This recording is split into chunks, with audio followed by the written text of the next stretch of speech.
faites l'expérience de la tendresse, de la compassion et de la beauté du roi serviteur. Dans ce message réconfortant, Joseph Prince dévoile la majesté et la douceur de Jésus comme jamais auparavant, à travers l'histoire de Bartimée l'aveugle et une étude de la loi concernant les serviteurs hébreux dans Exode 21. Vous allez découvrir que le Seigneur Jésus n'est pas venu pour être servi par vous, mais pour vous servir, abattre les murs qui vous ont empêché de profiter de ces réserves inépuisables. Vous verrez la foi surgir sans effort lorsque vous le verrez vous tendre la main au moment où vous en avez le plus besoin. Soyez transformés de la maladie à la santé, de la dépression à la joie, de la gloire à la gloire. Mais avant de recevoir cette restauration, prenez juste un instant pour cliquer sur le bouton « J'aime » et abonnez-vous à la chaîne pour ne rater aucun de nos prochains enseignements. C'est un geste simple, mais qui indique à YouTube de montrer cette vidéo à d'autres frères et sœurs qui peut être dans le désespoir aujourd'hui. Bien-aimés, votre vie ne sera plus jamais la même lorsque vous rencontrerez le roi serviteur et découvrirez les profondeurs insondables de sa bonté envers vous. Louez le Seigneur. Êtes-vous prêts pour la parole de Dieu? Oui. La semaine dernière, nous avons parlé de Zachée. Vous vous souvenez? Et de la ville de Jéricho, la ville qui est maudite. Je veux poursuivre cet enseignement, mais je veux juste vous montrer comment ces récits s'enchaînent l'un après l'autre. La raison pour laquelle nous voulons le voir, c'est que nous voulons contempler le Seigneur Jésus-Christ. Que le Saint-Esprit ouvre aujourd'hui nos yeux, afin que nous voyions Jésus dans sa beauté, sa gloire et son excellence. Remarquez donc, dans Luc 18 et 19, Jésus a donné la loi au jeune homme riche qui se vantait de ses œuvres, incapable d'abandonner un seul dollar. Jésus a donné la grâce à Zachée, aucune loi ne lui est imposée. À la fin du repas, Zachée se leva et déclara « Je donne aux pauvres la moitié de mes biens et si j'ai causé du tort à quelqu'un, je lui rends le quadruple. » Et Jésus sourit et dit « Le salut est entré aujourd'hui dans cette maison. » Amen. Alors, ce qui rend l'un avare et l'autre généreux, qu'est-ce que c'est? La loi restreint. La grâce ouvre votre cœur, ouvre votre maison, vous rend généreux. Amen. Louez le Seigneur. Merci Jésus. Voilà la leçon que Dieu veut que nous apprenions en laissant cette histoire de côté. Mais il y a un autre récit, rarement mentionné, et c'est en fait l'histoire de l'aveugle. Elle se trouve aussi juste à côté de l'histoire de Zachée, dans Luc 18, l'aveugle que Jésus a guéri. Il est écrit « Il retrouva immédiatement la vue et suivit Jésus ». En célébrant la gloire de Dieu. Voyant cela, tout le peuple se mit à adresser des louanges à Dieu. Puis Jésus était entré dans Jéricho et traversait la ville. Et il y a là un homme appelé Zachée. Aujourd'hui, je veux parler de l'homme qui était aveugle à Jéricho. Je remonte plus haut dans le texte. La semaine dernière, j'ai parlé de Zachée. Nous nous intéressons à présent à l'aveugle. Je n'utiliserai pas Luc 18. Je prendrai le récit de Marc. Celui de Marc, parce que le récit de Marc nous donne son nom. Enfin, pas exactement son nom, vous comprendrez dans un instant, d'accord? Au fait, levez les yeux par ici, peuple de Dieu. Il existe 4 évangiles. Amen. Tout comme par exemple pour Winston Churchill. Vous pouvez avoir un livre sur Churchill, l'homme d'État. D'accord? Churchill, l'homme plein d'esprit, un recueil de ses citations. Ou Churchill, le père de famille. Des livres différents, mais autant d'aspects d'un même homme. Ainsi, nous avons 4 évangiles. Matthieu, Marc, Luc et Jean. Et ils révèlent tous le Seigneur Jésus-Christ dans ses diverses gloires. Amen. Dans ses différents rôles, pour ainsi dire. Son rôle divin. Dans Matthieu, il est présenté comme le roi des Juifs. Amen. Et c'est un livre écrit principalement pour les Juifs. Alors que, dans les autres livres, les paraboles de Jésus sont décrites comme le royaume de Dieu. Le royaume de Dieu. Dans Matthieu, on parle toujours du royaume des cieux. Parce que les Juifs n'emploient pas librement le nom de Dieu. Amen. Ils disent donc « royaume des cieux ». Vous trouvez cela dans l'unique évangile de Matthieu. Il y apparaît comme le roi. Et y a-t-il la généalogie de Jésus? Oui. Le tout premier chapitre dit « Abraham engendra Isaac, Isaac engendra » et ainsi de suite jusqu'à Jésus-Christ. Puis vient l'évangile de Marc. Or Marc est l'évangile de Jésus, le serviteur divin. Amen. Le serviteur divin. et il a été écrit par l'un des disciples du Seigneur. Marc, bien sûr, l'Évangile selon Marc.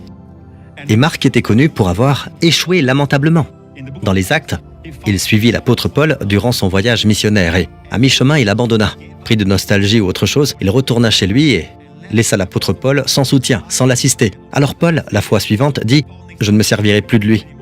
Mais plus tard, Paul changea d'avis et il se servit de lui. Or, c'est à cet homme qui avait échoué aussi tristement que le Seigneur confia cet évangile de Marc.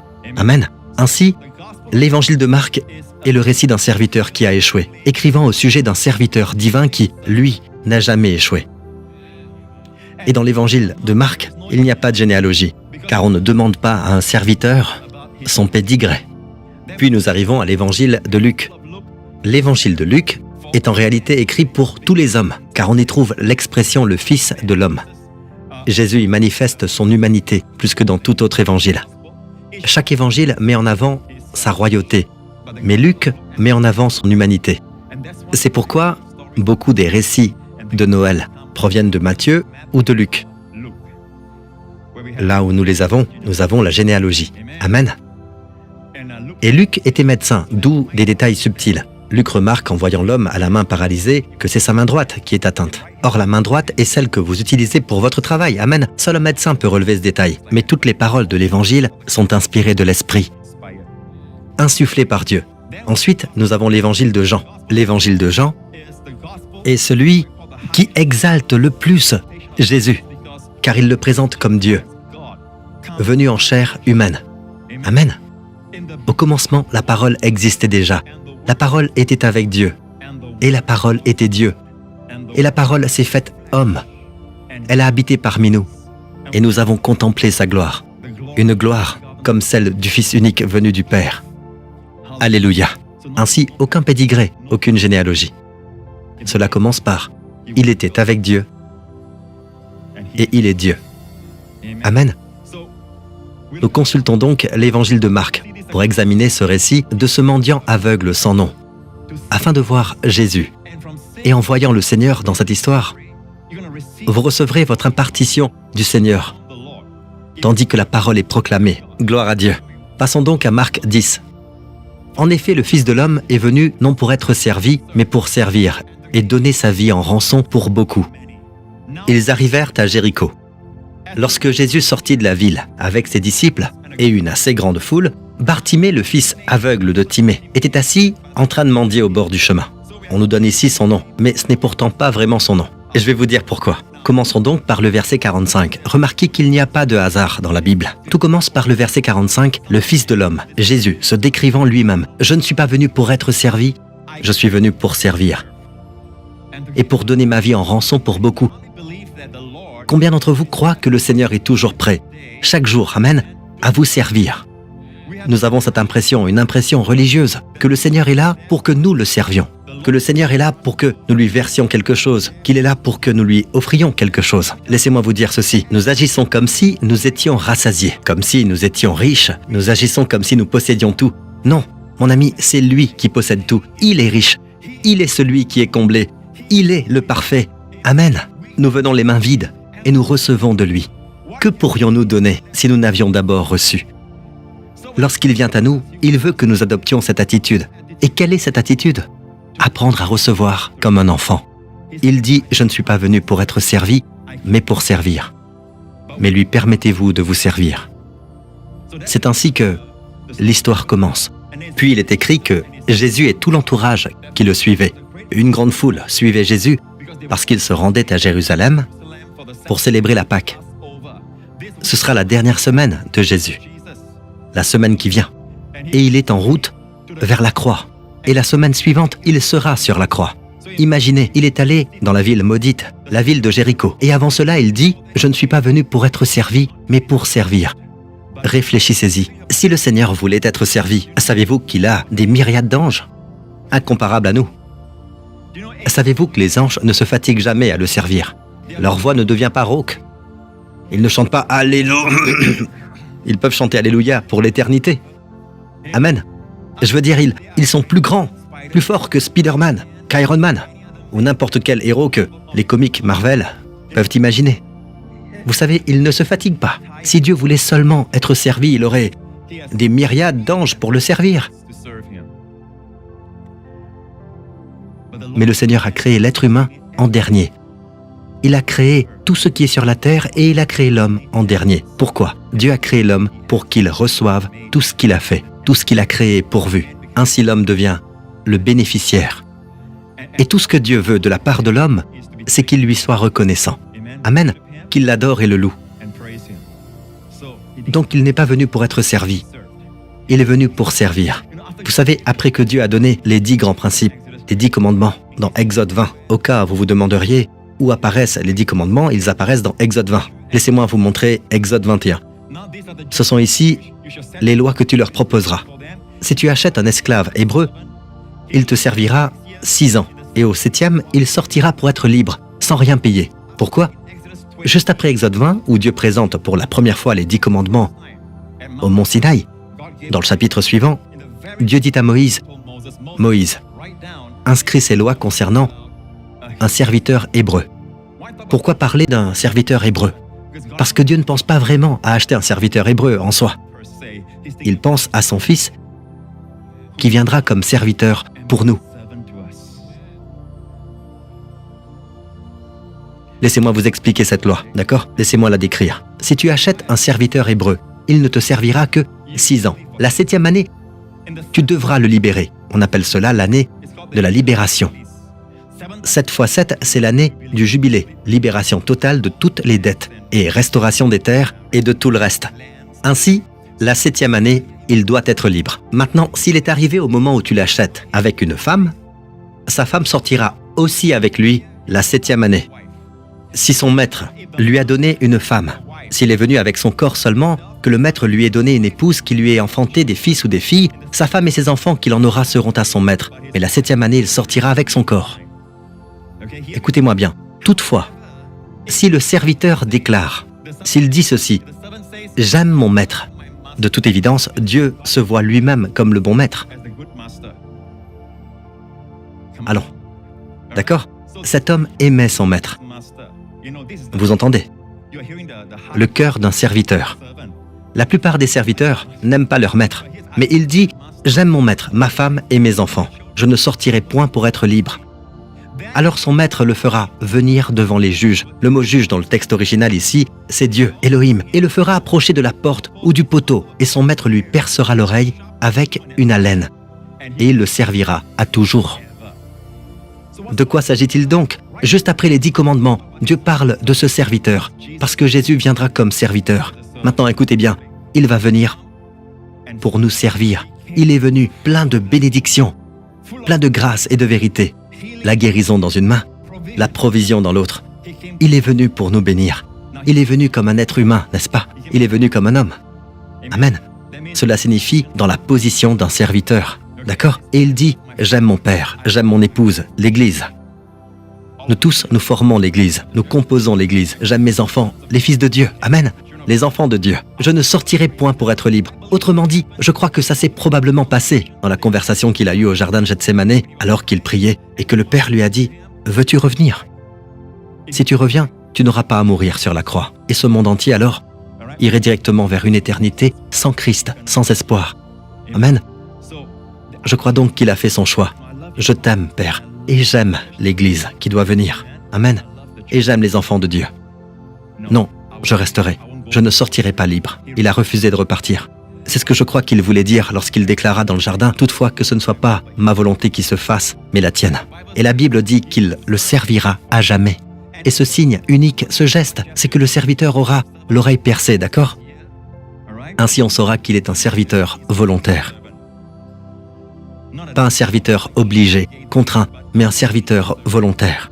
Savez-vous qu'il existe une prophétie à ce sujet dans les psaumes qui dit ceci: tu ne désires ni sacrifice ni offrande, mais tu m'as ouvert les oreilles. Tu m'as ouvert les oreilles. Le verbe hébreu pour ouvrir est kara, le même que percer.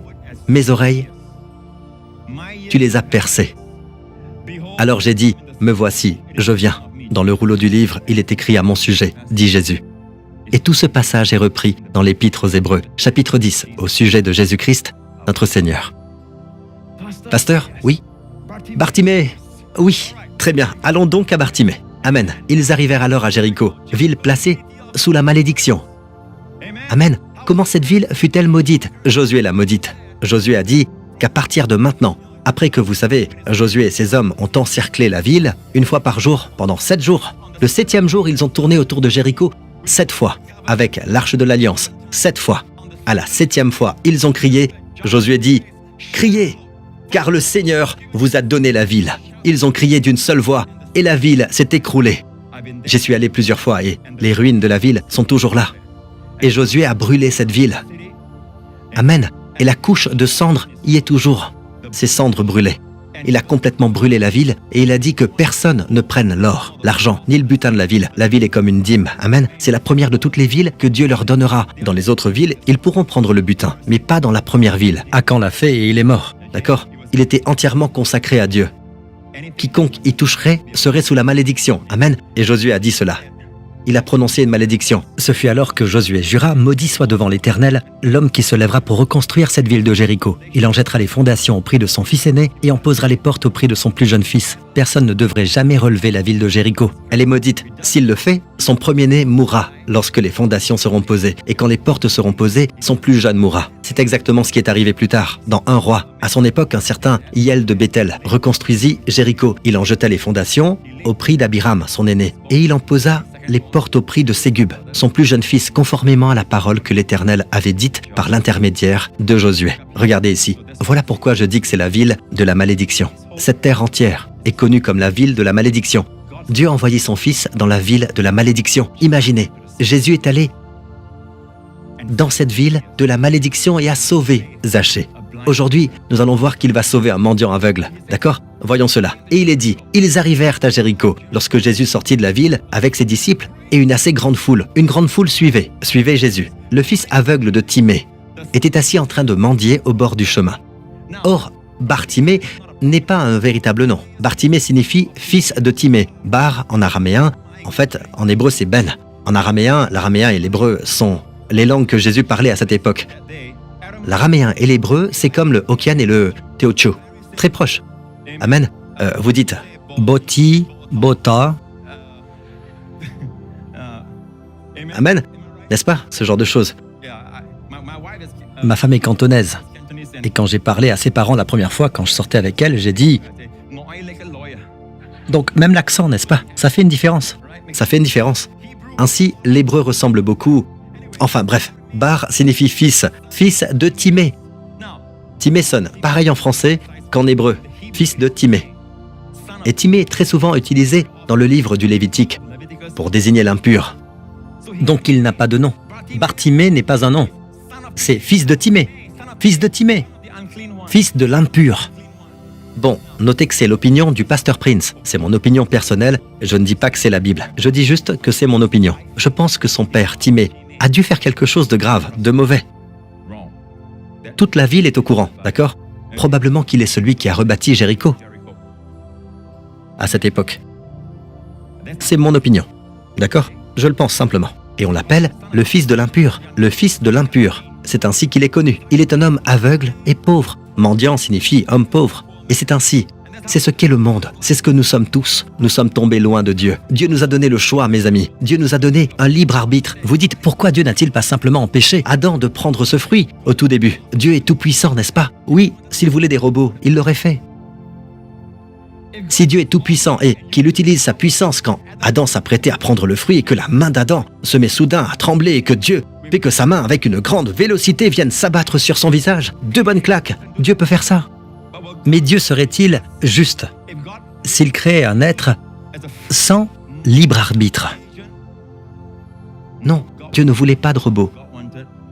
Dieu voulait vraiment une personne ayant le choix libre de venir l'aimer parce qu'elle veut l'aimer, pour l'adorer. Mais il y a toujours un risque. Et vous ne pouvez pas, à cause du risque, ne pas créer un être libre. Mais une chose toutefois, vous êtes libre de choisir. Vous pouvez choisir de sortir d'ici si vous le souhaitez. Personne ne vous arrêtera. Amen. Mais vous ne pouvez pas choisir le résultat. Le résultat final de votre choix, il est déjà déterminé. Comme le feu brûle.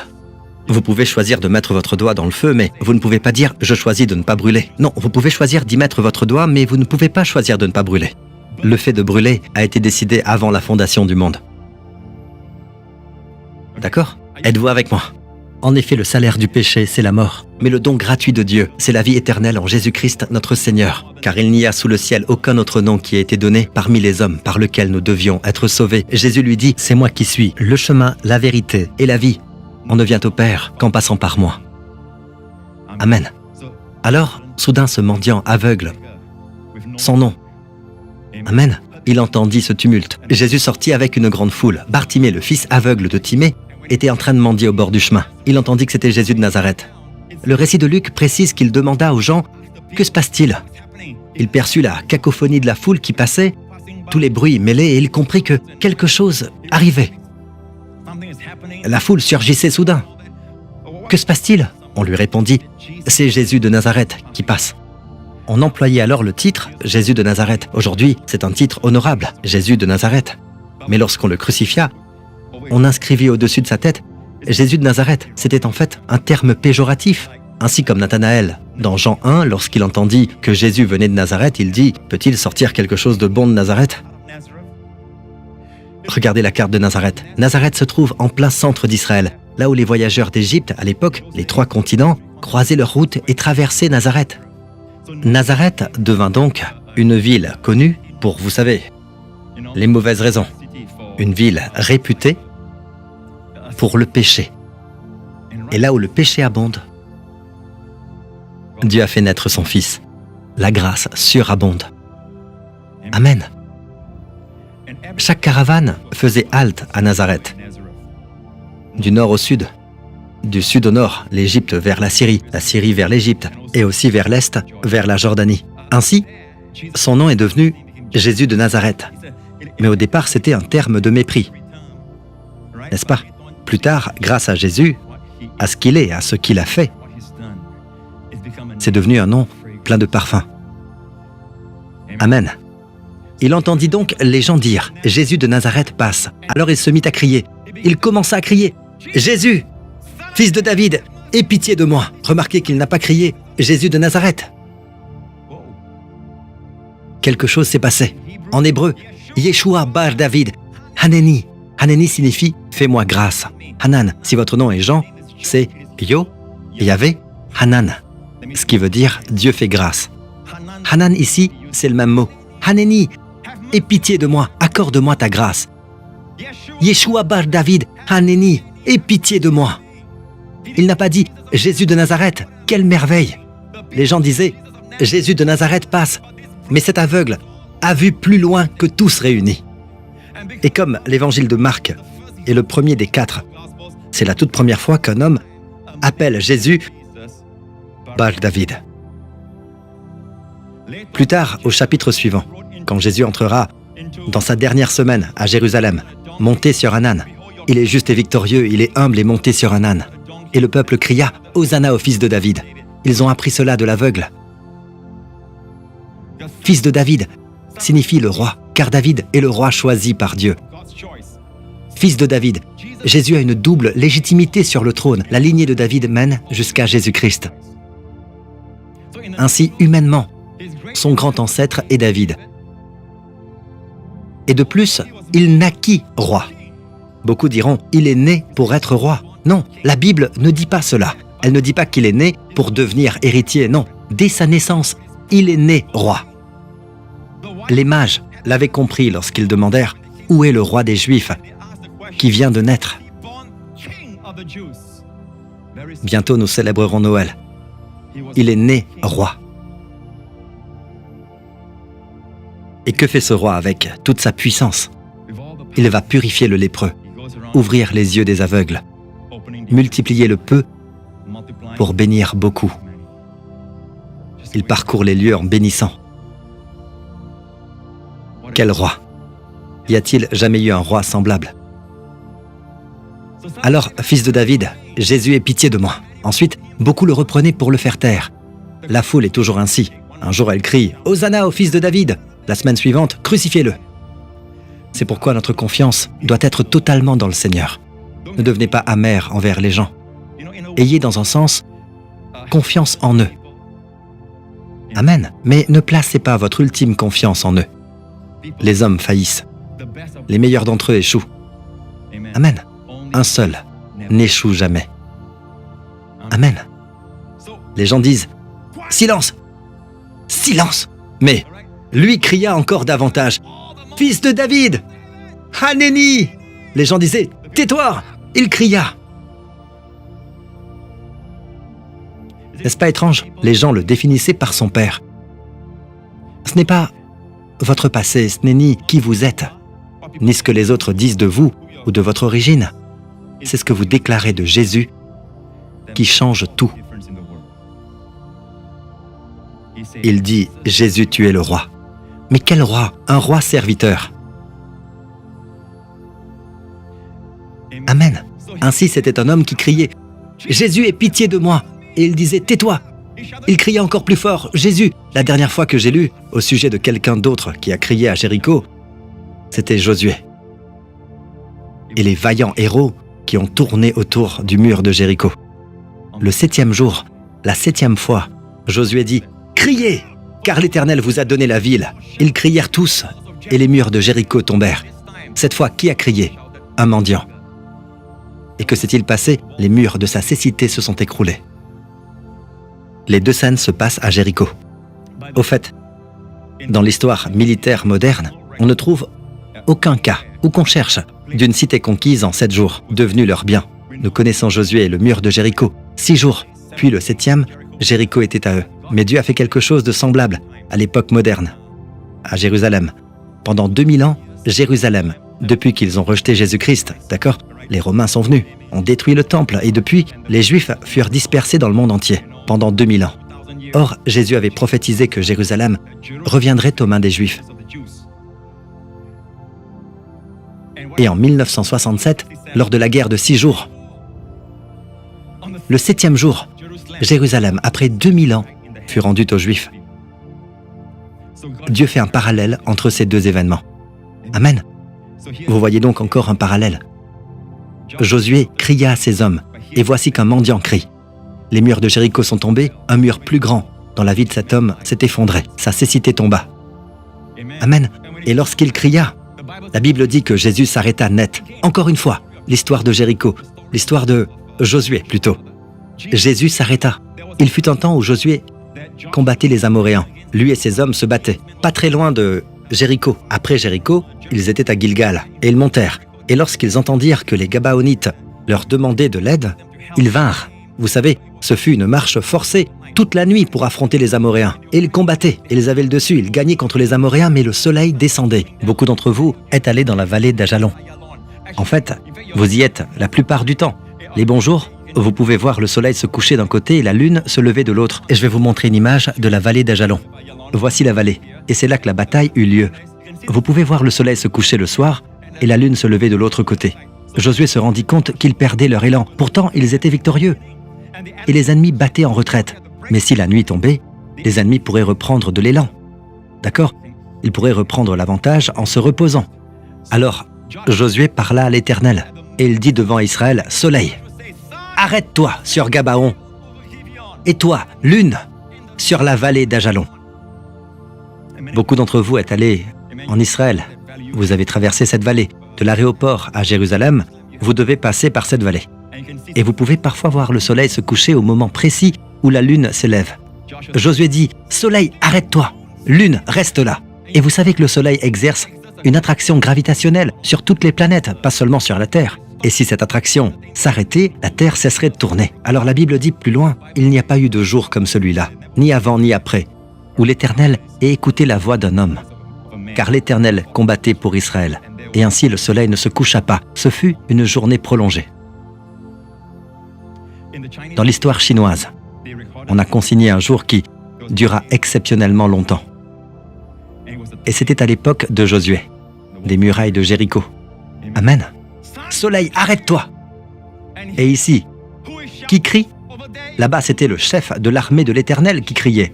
Ici, c'est un mendiant aveugle qui dit « Jésus, aie pitié de moi !» Et Jésus s'arrêta. Celui qui fit arrêter le soleil s'arrêta au cri d'un riche, un mendiant, un aveugle, sans nom. Les rois de l'époque, pour beaucoup, n'écoutaient que les VIP. Ils écoutaient les autres rois. Ils prêtaient l'oreille aux riches. Mais ce roi s'arrêta au cri d'un mendiant aveugle. Beaucoup d'entre nous pensent, pauvre mendiant aveugle, nous sommes ce mendiant aveugle. Nous sommes tous aveugles. Amen. Et nous sommes tous perdus dans notre perdition. Et le plus ironique, c'est que nous sommes fiers, nous nous vantons de notre néant en réalité. Ainsi, nous cherchons sans cesse la validation des autres. Nous sommes une société aujourd'hui, dans le monde actuel, une société plus connectée que toutes celles qui nous ont précédés. Pourtant, jamais tant de gens n'ont été si seuls. La dépression augmente à un rythme sans précédent.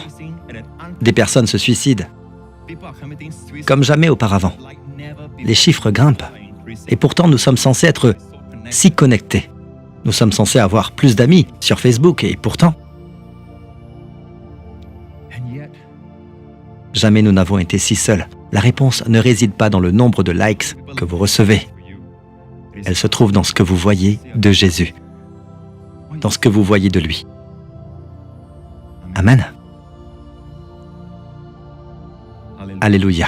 À propos de Jésus, je remarque aussi dans les évangiles, si vous lisez attentivement, vous ne pourrez jamais le flatter pour qu'il ait une bonne opinion de vous.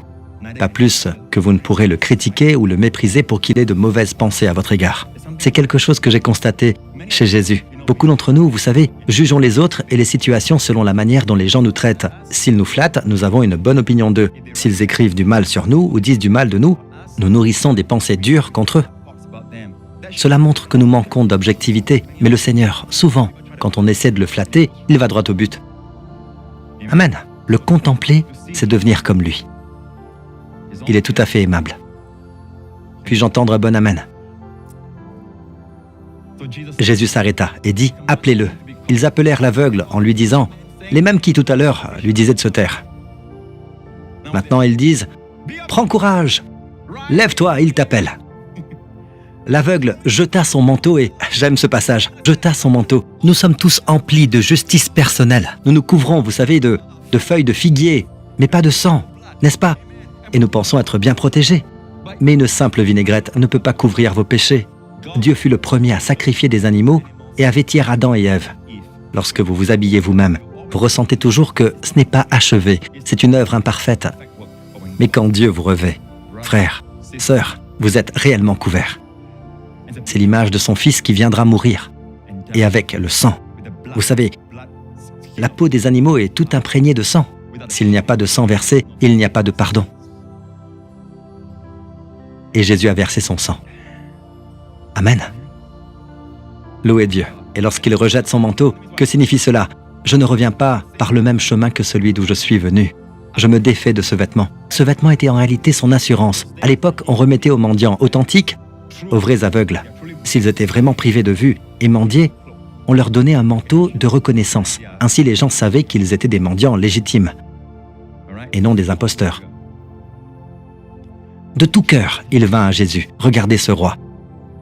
Jésus prit la parole et lui dit « Que veux-tu que je fasse pour toi ?» L'aveugle lui dit « Rabboni ».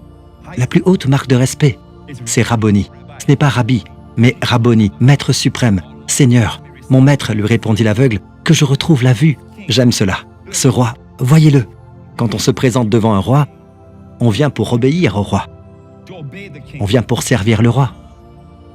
On vient pour offrir et donner au roi. Ce roi demande à un mendiant aveugle sans nom « Que veux-tu que je fasse pour toi ?» Darby dit « Que veux-tu que je te fasse ?»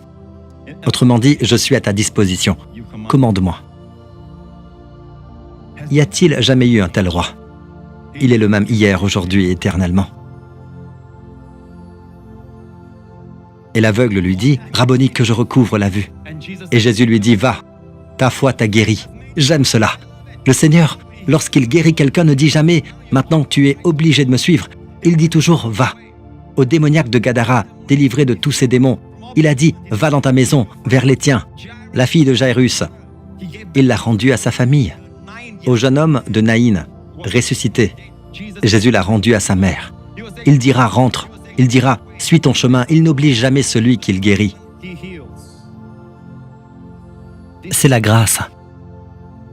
Amen. Certes, il a des disciples, mais il ne les a pas guéris pour ensuite dire « Suivez-moi ».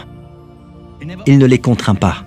Ces hommes qui lavaient leur filet, André et Jean, il leur a dit « Suivez-moi » et ils l'ont suivi. Matthieu percevait l'argent au bureau des taxes. Il lui a dit « Suis-moi ». Il a tout quitté et l'a suivi. Jamais il ne guérit pour ensuite dire « Maintenant, suis-moi ». Il ne fait jamais de sa guérison, de sa grâce, une dette qui vous engage. Je l'aime. Rien qu'à le contempler, je sens la vie jaillir en moi. Voilà tout l'enjeu. Parfois, nous n'avons pas besoin de demander « Qu'est-ce que j'apprends de cela? Qu'est-ce que j'apprends là ?» Il ne s'agit pas de vous. L'une des meilleures choses à apprendre est que lorsque vous voyez sa beauté, c'est de l'adorer, de vous réjouir en lui. Le Père veut par-dessus tout que cette Bible devienne un livre-image de son Fils. Et lorsque vous le contemplez, vous serez surpris. Vous êtes transformé de gloire en gloire, à l'image même du Seigneur.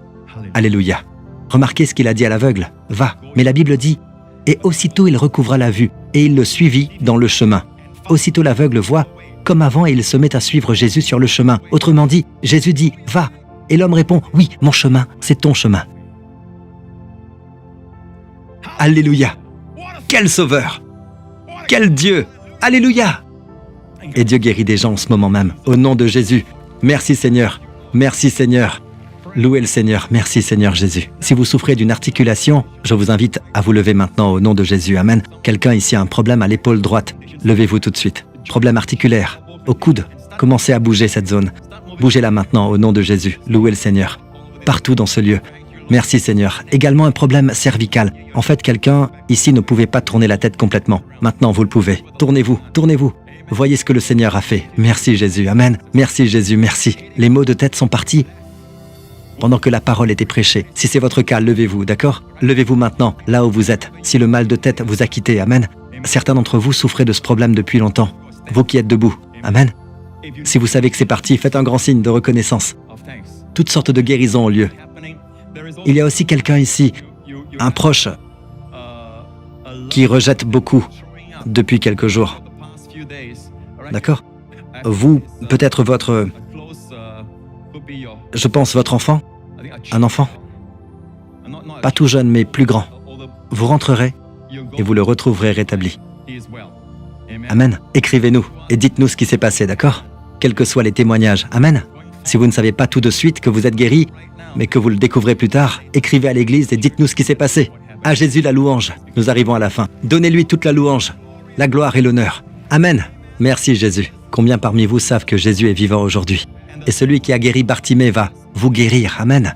Il y a bien des années de cela. Lorsque Josué s'apprêtait à conquérir Jéricho, le lendemain, la nuit précédente, il vit un homme, l'épée dégainée. Et il demanda à cet homme, « Es-tu pour nous ou pour nos ennemis? Où es-tu? De quel côté es-tu? Es-tu venu prendre parti ou es-tu pour l'ennemi » Il répondit, « Non, je suis le chef de l'armée de l'Éternel. J'arrive maintenant, je ne suis pas ici pour prendre parti. Je suis ici pour prendre le commandement. » Et cet homme, c'est Jésus, dans sa forme préincarnée. Parce qu'il dit à Josué, « Ôte tes sandales, car le lieu où tu te tiens est saint. » Et la Bible dit que Josué l'adora. Ce même Jésus est venu à Jéricho, cette fois en forme humaine. Amen. Mais il n'y a plus d'épée dans sa main, seulement la guérison. Amen. Qui se réjouit de ce que nous sommes plus sous la loi? Nous sommes sous la grâce. Jésus a porté la grâce. Louez le Seigneur. Donnez à Jésus toute la louange, la gloire et l'honneur. Nous espérons que ce message du pasteur Joseph Prince a fortifié votre foi. N'oubliez pas, votre vitalité est un cadeau de Dieu qui se renouvelle chaque jour.